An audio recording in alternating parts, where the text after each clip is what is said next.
Hello everyone, welcome back to Online Help Guide. Are you tired of having to search the effect you love? Well, don't worry. Today in this video, I'm going to show you how to add effects to TikTok favorite section. So watch this video till the end. First, open your TikTok app, then tap on plus icon of your screen. Now tap on effects that is on the left bottom of your screen. There you will see a lot of effects. Select the effects and then there you will see a little ribbon icon on the left side of your screen. Tap on it.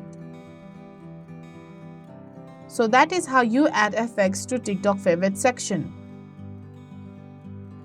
Thank you for watching Online Help Guide. Hope this video was helpful.